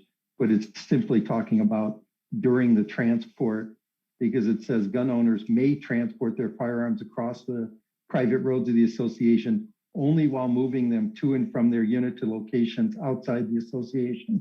So it's clarifying that sentence, that if you have a CC, then you can. Yeah, so it's the first one you described. But at the This same is time, the only exception. The entire rule of number 42 is being added in its entirety. We haven't done that part yet, and we're debating the language of the line, correct? Yeah, but she was asking between, transportation versus everywhere else on the property. It's not allowed anywhere else on the property, but if you're transporting, there's an exception for unloaded if you don't have a carry conceal. And the proposal now is that we would allow for it to be loaded if you do have a carry conceal. Linda, I believe that this situation first surfaced when we had a guest to be at the pool with a firearm on their hip. And so it did raise some concern with owners and guests that there was another guest that was there with a firearm, not knowing if it was loaded or not. But that is what sparked this whole conversation. Wow. And the realization that we don't have a rule on point. Yeah. Right. Speaking of that rule, though, the very line says gun owners may transport firearms across the private roads of the association only while moving them to and from their unit to locations outside the association. Does the word transport specifically refer to in a vehicle versus walking? Because if I'm transporting the firearm, I could be carrying it. Do you see what I'm saying there? Yes. But But then you're carrying it off the property. It's not carrying it through the pool area to get off the Okay. property. Fair enough. I'm trying, if we're going very specific on the language, I'm just trying to make sure that it's written the way we want it to say. Yeah. Okay, And that is the last hand that we have for this rule. all right then, board, are we in a position where we would like to move and take action on this proposed new rule? And if so, do we want to propose it with the additional caveat for the, if you have a carry conceal? If we do that a revision with the carry and conceal, do we have to wait to approve this until it's rewritten? To our next board I think meeting? as long as we agree upon the language, this is a part of the subject matter that's being Great. We couldn't start talking about trash in this paragraph. Fair enough. So, sorry. So if we want to say that the additional language being added is at the end of that sentence that's currently showing as deleted, it will no longer be deleted, and it'll say unless you have a carry conceal permit. I'll propose that motion as long as the name of that permit is double checked, because it may be called something different in Florida. But yes. Okay, or whatever the appropriate title is for Florida. All right, so we have Ben proposing the motion to approve. I'll second. All right, Carol, thank you. All in favor? Aye. Aye. Aye. All right, it's unanimous. So thank you. This new rule change is adopted, and we can move on to the next set of rules, and which I think are all tied together. So we might as well just describe what they are in total. Okay, perfect. So we are also looking at making changes to Rule 36, or 36, 37, and 38, and I mean changes, additions. It is within the authority of the Board of Directors to levy fines against the appropriate members and occupants for violations of the rules and regulations established by the association to govern the conduct of members and occupants. A single action or event that violates these rules and regulations will result in a formal written notification of the violation, which will contain notice that the Board of Directors has levied a fine of up to $100 and provide the date of the meeting where the fining committee will review and either approve or deny of that fine. The committee meeting will happen no less than 14 days after the date of the notice letter. Property owners are responsible for violations committed by their guests or tenants. It is the owner's obligation to inform tenants and guests of these rules. Rule number 37. In the event of an ongoing violation, the association will send an enforcement letter to the owner, providing a reasonable time to correct the violation. If the violation is not corrected by the deadline, the association shall notify the owner and that the Board of Directors has levied an up to $100 per day fine and provide the date of the meeting where the fining committee will review and either approve or deny of the fine. The committee meeting will happen no less than 14 days after the date of the notice letter. The daily fine will start accruing through the day after the fining committee approves the fine and continue until the violation is corrected or the fine reaches a maximum of $1,000. And rule number 38, if an owner fails to pay a fine for a recurring violation that reached $1,000, then the Board of Directors may convert the fine to an assessment where it will become a lien on the property subject to foreclosure. Now, just a little bit more in depth of what that means. Our rule, paragraph 36, it creates a single event fine. There is no opportunity to correct that violation, and this is for single events like loud parties, fireworks, or other disruptive behavior. Paragraph 37 updates the fining process to make it comply with current Florida statutes.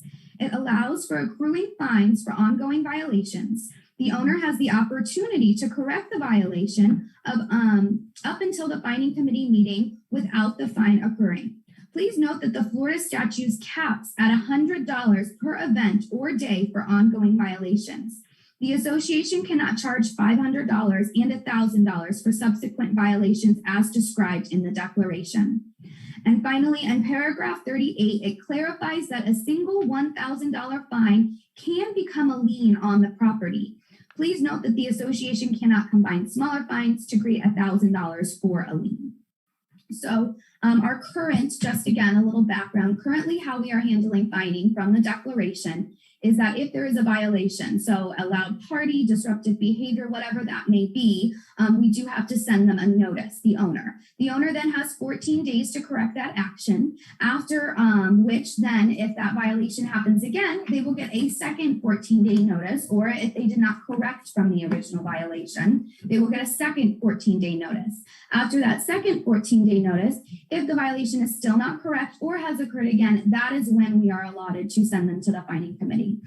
So with these adjustments and additions, it will make that process a lot quicker, and it will assist with some of those disruptive behaviors from guests or owners with fireworks or, loud, obnoxious behavior by the pool or whatever it may be. It does give us a little bit more leeway to be able to hold those owners accountable for the guests or for their own behavior.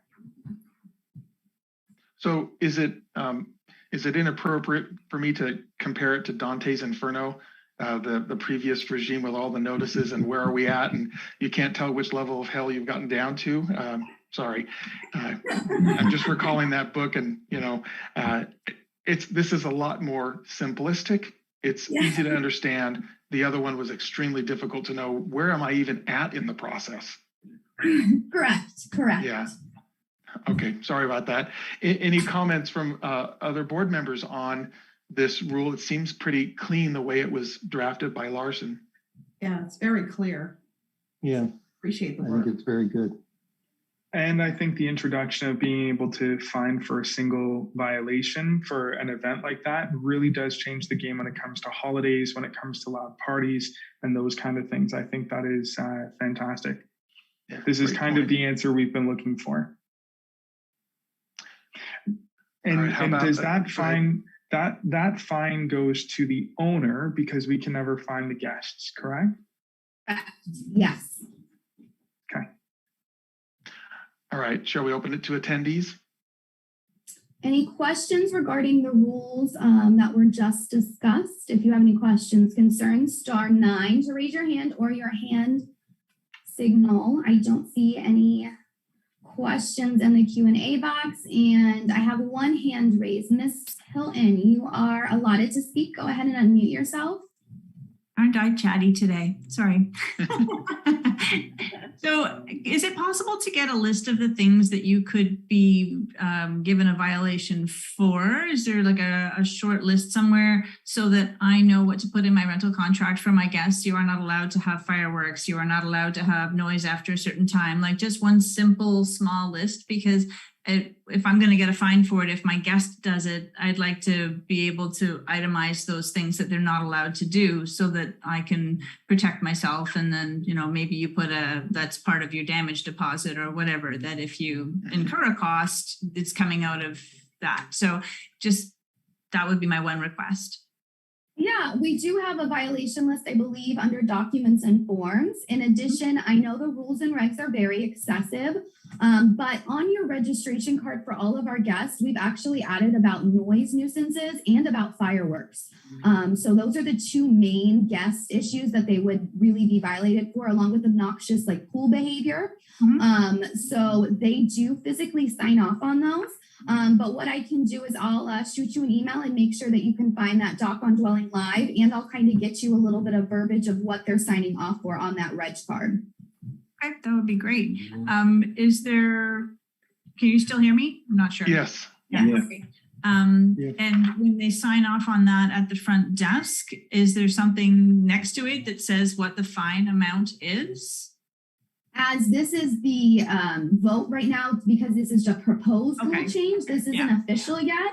Right. So as soon as it is approved, of course, I will be putting that, fine in there for them. Again, though, to clarify, we can never actually fine the guests themselves. It will go back on the owner, and the owner will have to get that from the guest. But if we don't tell the guests that, and it just says fine $100, fine this much money, they don't realize that they can't get charged. Correct. And that will make them a lot more compliant. Yes, correct. So we will add that in there. We already say that they could have, fines and, be removed from property or their amenities removed without refund of the resort fee. So we already have some of that verbiage in there to scare them. But yes, if this is approved today, as soon as it is within the county, we will be updating those reg cards. Perfect. Thank you. So Jesse, as a property manager, they need to know very quickly that there's a fine if they're going to hit the security deposit. How quickly will they be notified if there is a violation?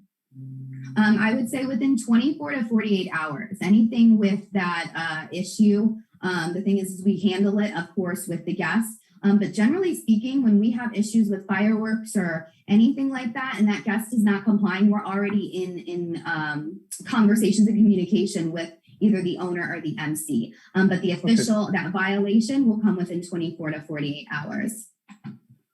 Okay. To the owner. To the owner, To the yes. Okay. And I did have So that if they're going to withhold. I did have a quick question, and it looks like there's multiple questions of why we're not going to fine the guests. The HOA has no jurisdiction over fining the guests. We only have jurisdiction over the owners. So your responsibility as an owner or as a management company is your guest behavior and how they do act on site. So because it is within your unit, because they are guests of you, unfortunately that fine would go to the owner. All right, thank you. Is there anything else then before we take a vote on this? I don't think so. No more hands, at least from attendees. All right, so board members, are we in a position where someone would like to make a motion to approve these revisions to paragraph 36, 37, and 38? All right, Carl, raise his hand. I was just waiting because I was like, I don't want to start talking if somebody. So I make a motion, we approve the amended language for 36, 37, 38 in its entirety. All right, thank you. Anyone want to second that? I'll second it. Joe, thank you. All right, all in favor? Aye. Aye. All right, it's unanimous, so these are adopted as well. Thank you, everybody, for your comments. In that case, we'll move on to the next item. We're going into new business, and the first one is approved camera project update. Yes, this is just an FYI for everyone that the Milner camera update project will start mid-August. We start receiving equipment at the clubhouse already. Obviously, we all know with the current situation around the world that some of the equipment pieces are on back order, but all the items we were expecting to have been coming on time. So mid-August, second week of August, they were aiming that the project will start and it will take around 7 to 10 business days. All right, very good. Any questions from the board on that? That's a good update. Since we approved that unanimously through email, do we just need to, for the notes, make sure that the details of what that contract was are discussed, or not discussed, but just put into the minutes, but verbally said? Yeah, Paul, you just want to give the substantive? Yeah, so when we signed over with Milner, we received a $23,000 takeover bonus. And since our cameras are on its last leg and basically the system is not stable, it was suggested to replace the camera system. The total project comes up to roughly $30,000. We got a couple of savings through products after the contract was approved. So that means that the Regal Palms Homeowners Association would add another roughly $7,000 to the $23,000 received from Milner to get a completely revamped and new, upgraded camera system. All right. Thank you. And of course, like Ben said, that was approved by unanimous consent by the board in between our board meetings. All right. Unless there's comments on that, shall we move on to Jack's Road fence replacement?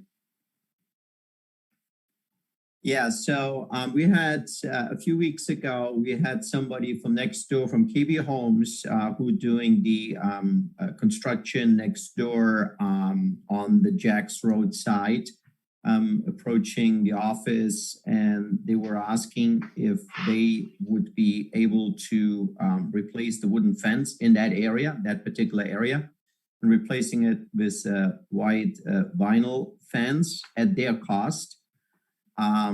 After going back and forth in negotiations with them, they wanted to first replace it exactly in the same spot, but we recommended it to have them place it right adjacent to that on their property so that they would not do any construction on our property side. They agreed to that. They have sent us an email over, which I had passed on to the board to review. So basically, the project would be on Jacks Road. Along Jacks Road, the wooden fence would be teared down by KB Homes and replaced with a white vinyl fence in that area at no cost to Regal Palms Homeowners Association. And we just would need to get an approval for that before we can go back to them to give them the green light on that. Okay. Can I ask a quick question? Can I kick that off? Because we talked about this a little by email. So they're going to be replacing with a much nicer looking fence than we currently have. The question was, in our budget of what we were originally anticipating to replace with in our reserve study, we were looking at replacing with just a regular wooden fence when we need to do that in the community. Now, no, we were looking to replace with, sorry? The reserve study just recommended the replacement in that year and recommended an amount. They did not say how to replace. Say what kind. So, fair enough. My apologies. It was just a fixed dollar amount, roughly a couple of $100,000. And then obviously they were saying when they would recommend to do it, but they did not say what kind of fence. So I guess my question is just, if we're looking at replacing now, obviously at their expense, this portion of the fencing that we're discussing, it's going to look very different from the rest of the community. Now, when we do go to replace the remaining fence within the community, dependent on the reserve study, do we have any kind of idea what switching to this kind of material may look like in comparison for the community to what we may have considered prior? It's the white vinyl, right? The white vinyl. Yes, 6 that's foot. what yeah. Yeah, I think it's. So Ben's question is, how expensive is it if we were to want to utilize it for the rest of the fencing at a later date when we make a decision that it's time to replace it all? Yeah, we have not done any numbers on that since that is not on our numbers budgeted until 2025, and so when they put this up, sense for us to get the pricing now because it's going to be of course. I'm looking for a ballpark. I was just wondering about a ballpark, to be honest. Well, here's something I was just going to ask about. When we agree to let them put this up and they put it on the outside, so that on the inside we still see our wooden fence, right? They take it down. Take ours down. They take ours down. They will take ours down. Yes. Okay. Yes, that's all. So when we go to do another fence for the rest of it, is this arrangement with KB Homes, does it include a prohibition against taking it down? Or could we just tear it down the day after they install it? It's on their side. It's on their side. It's on their property. They're tearing ours down on our property, installing the new one on their property. We can't tear theirs down. Okay, maybe I don't understand which side of the road it's on. It's on the same side of the road. So the fence is on our property line now. They're going to move it maybe a foot to the other side, so it's actually on their property. So they're going to remove the one on our property and add the one on. Oh, and we won't have remove one. ours and add theirs. We gain a foot. We gain the foot. Okay. Well, when we go to redo the entire property, if we want to, and we don't like the pricing of what theirs is, we can simply just reinstall the fencing on our side as it was before the move. If there would be So no we reason have to a reinstall number that. from, I'm just saying, we're not stuck with just getting white fencing for the entire project. No, but you could do the rest of our project with a different fence. There's nothing that says our fence all the way around has to match. Has to look the same. I mean, the Yeah. one section on Jack's Road could be different than the rest of the fencing. And it's No, paid that's for a by huge them. issue. Paid for by them, Yeah. that's plus. Yeah, so it would reduce our cost when because we did, just out of curiosity, last year in November, we got a quote. If you would do the entire property around, it would be $364,000 on white vinyl. So, and again, getting a part done by somebody else would definitely drop the numbers on a cost side for ours. so what is the number that's in our reserve study Right. to replace our entire fence? 202, I think, I sent it in an email, 202,000. So if we take out the Jack's Road portion from your new $300,000 bid, we're probably in the ballpark anyway. Is that correct? Because you got a bid Yeah, for 300. Probably a to do little the over, entire- yes, yeah. Okay, so it's something we can discuss when we get to having to replace our whole fence. Yeah, I think two. And that's in what, 2025? Is Yeah. that when we're, okay, Yes. Yeah, so we still got a couple of years. gets the Okay. out the way, so we All gotta right. get it out the way first. Any more comments from board before we open it up to owners? No, Okay. Jesse, you want to take care of that? Yes, I can. It looks like I have a new phone number that popped up also, and your hand is raised, ending in 6936. Not sure if you lost the call. You can go ahead and unmute yourself. Please introduce yourself.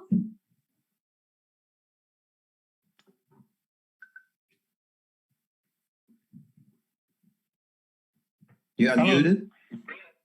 Oh, We can hear you. Just when we put the original wooden fence up, and that was quite a long while ago, I recall we did it for about the entire property for about 55,000. Time marches on. Just as an aside, and I think the plastic fence is awful. Talk about carbon footprint. Dear, oh dear. Okay, thank you. thank you. And that is our only hand that was raised. I Okay. saw Frank's hand go up and down. I don't know if it's like the old call, where if you hit raise hand again, it goes up. I don't know. Frank, did you need to say anything? You can unmute yourself. Hey, yeah, the PVC, they've already put it up behind us. They're actually covering most of the houses they built already, kind of behind me diagonal. So only the 6-foot PVC, it's gonna look beautiful. The Jack's Road portion is not as big as the rest of the community. So I mean, it'll take some dollar amount off once we decide to start, but it's definitely not something we want to replace. It's definitely up the community. This fence that we have now, if you blow on it the wrong way, the whole thing is gonna fall down. But the PVC is a lot easier to keep up with. You know, you power wash, you get a little green mold and stuff.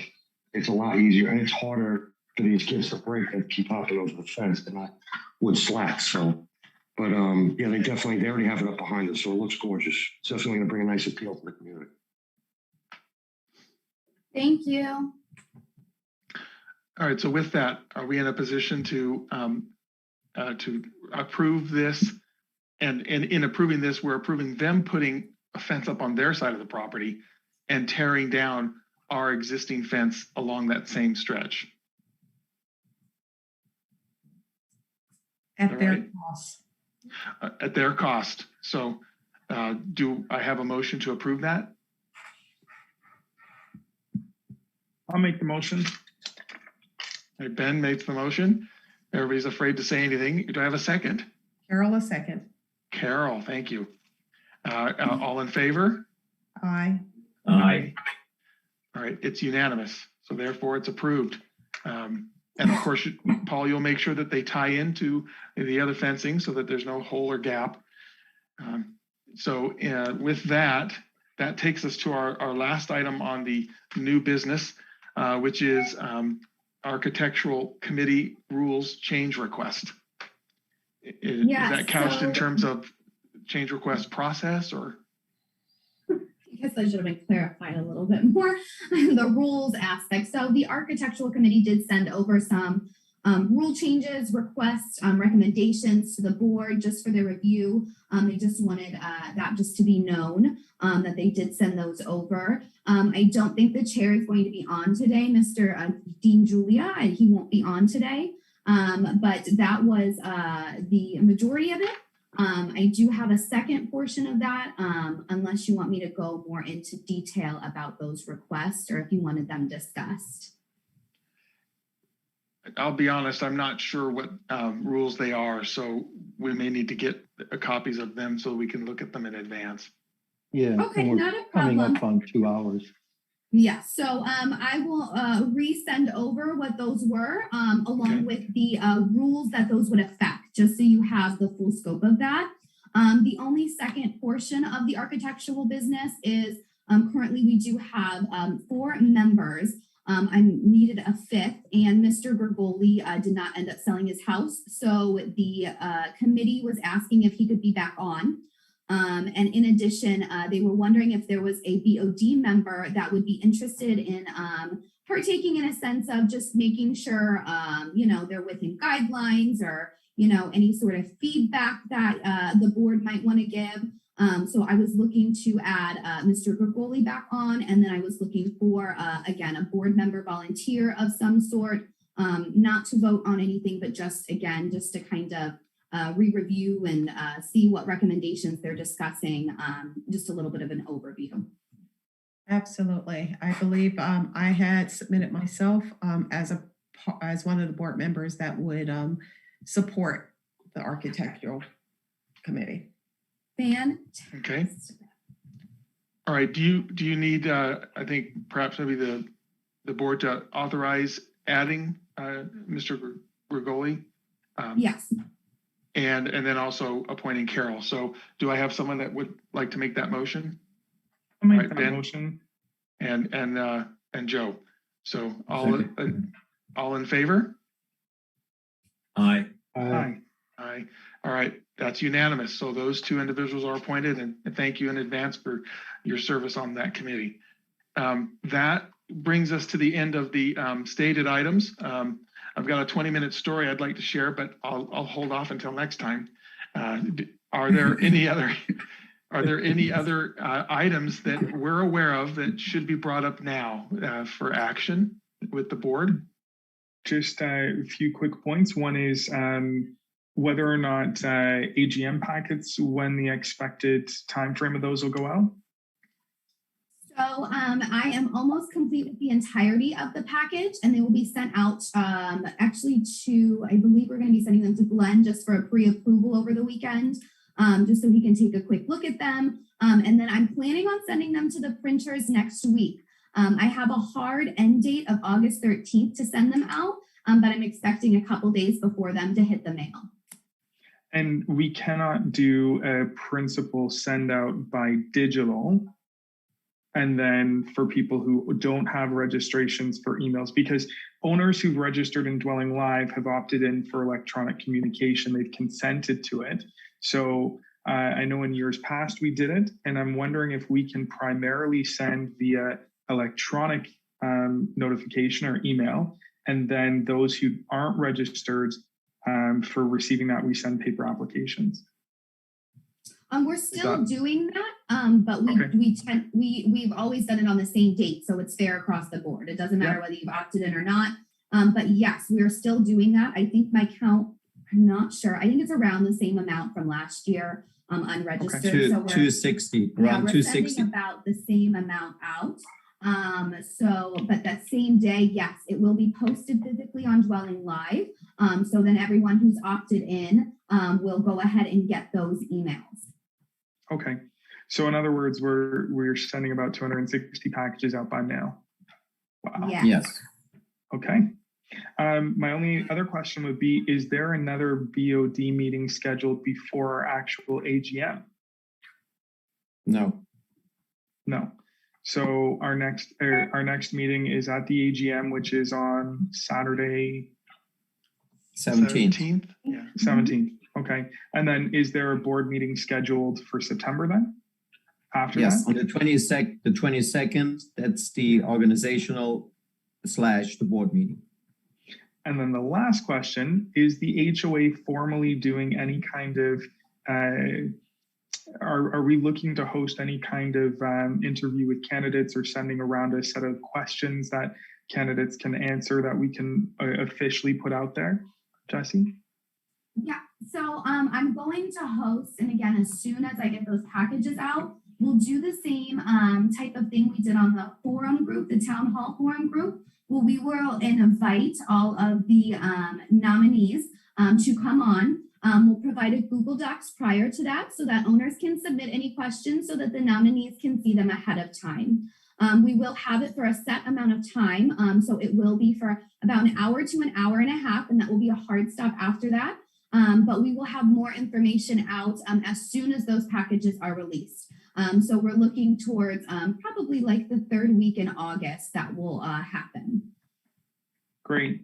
And could I also recommend, since it's not an official board meeting, that maybe we record that and post it on the town hall forum page for people to review afterwards? Because I do know a lot of people say that they can't make that meeting, but hopefully if they can submit their questions, we can get those answered. Thank you. So would it not be a formal board meeting if you've got 3 potential board members on the call? That's very true. If there are three board members who are still running, then absolutely. I don't think we will have that issue. No, I don't think we have that issue. Okay. The questions are presented to the candidates ahead of time for them to respond. It's not an interactive board meeting. Is that? okay. Glenn was saying whether or not there would be a quorum in this live meeting, because it is a live meeting. And there will It's not a live. There will not be. There won't be a quorum because we don't have 3 board members in attendance. Correct. Okay. All right. Anything else before we adjourn? All right. Thanks everybody for your participation and appreciate all your hard work. Everybody have a great rest of the day. The meeting is adjourned. Thank you. Bye, everyone. Farewell all.